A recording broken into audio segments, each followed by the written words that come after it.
What is up, guys? Thanks for coming back to the channel.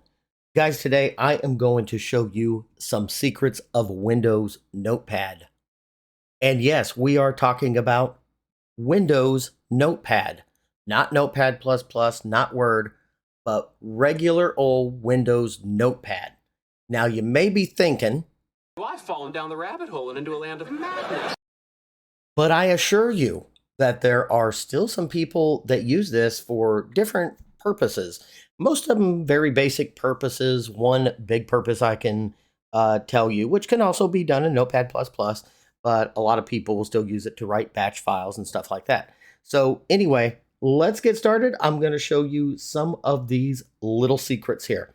So the first one that some people may not know, as old as Notepad is, if you go here, like you're typing a document here, and you want to do a date and time stamp, yeah, you could type out the date and time, but there's two ways to do this. The quick way is to press F5 on your keyboard, and that will automatically put in the date and time stamp. The other way to do it, the long way, is to go to File. Go to Edit, scroll all the way down here to time/date. But as you can see, there's a hotkey for it too. So why click Edit and go all the way to date and time if you can just press F5? But as you can see, boom, it does work. So that is one way to put your date and time in there, or two ways really. So let's go ahead and clear this out. Now, the next one that I want to show you, this is referred to as Logmode. So if you start, this is good, like say you use Notepad to write like a daily diary or keep a note, you're talking to a company and every time you talk to them, you want to date and time stamp it. This is easy to do. So all you have to do is start your document in Notepad with .log in all caps, go to your next line and, type whatever you want, whatever your notes are. And so I'm just going to put, these are some miscellaneous notes I want to keep. Okay, now say you're done with that and you want to save it. That's all you're doing for today or right now. Let's just go ahead and save this on the desktop. I'm just going to name it Stuff I Want to Keep. And then we're just going to save that and we're going to close it. So now next time you open that document up, you will see it automatically puts a time and date stamp in there. So if you make more notes, let's just say this was an update from the company, and then you're going to save it, get out of there, and as you can see, there's no date and time stamp at the bottom here, only for what we just did. Go ahead and close it. Next time you go in, automatic date and timestamp. So you don't have to keep doing it. So again, this is great if you're keeping notes or doing a diary, something like that. Okay, so the next thing I want to show you is we're going to keep this screen up. You guys see how this keeps the tabs, the old tabs, every time we go into, let's just say we're just going to open Notepad here.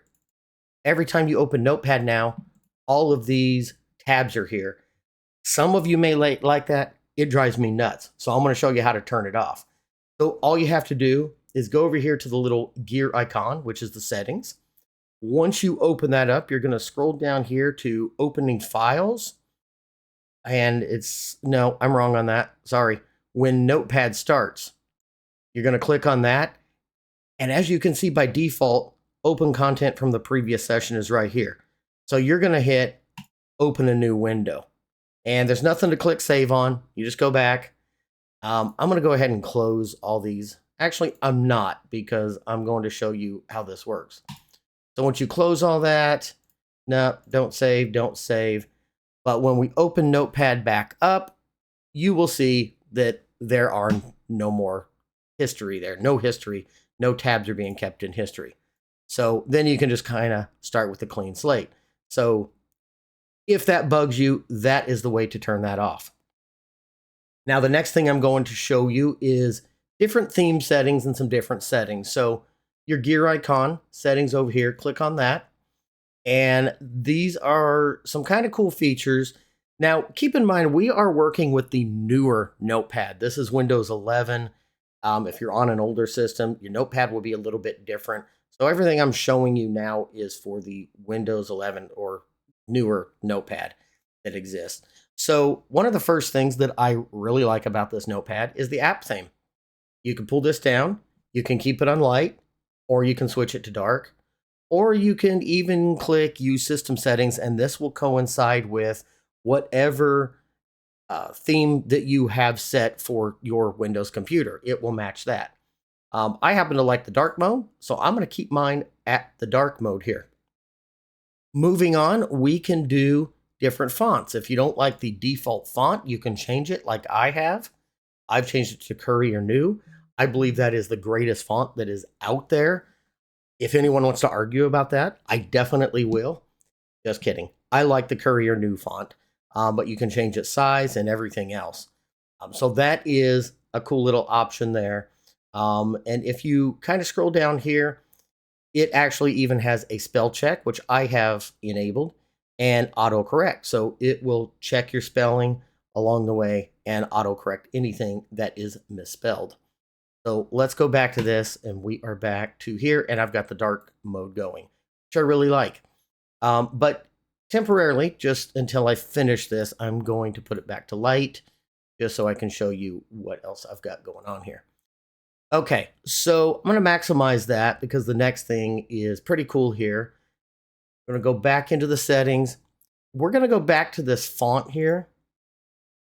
And with the family for the font, like I said, I have Courier New. Just to have some fun, let's change this to Webdings. So hit Webdings, hit enter. Let's increase this font size from 11 to say like 18, just so we can see these better. Now, when we go back, just hit some random keys on your keyboard. I know that there's some charts out there on which keys do what Webdings and Wingdings, which I'm going to show you in a minute.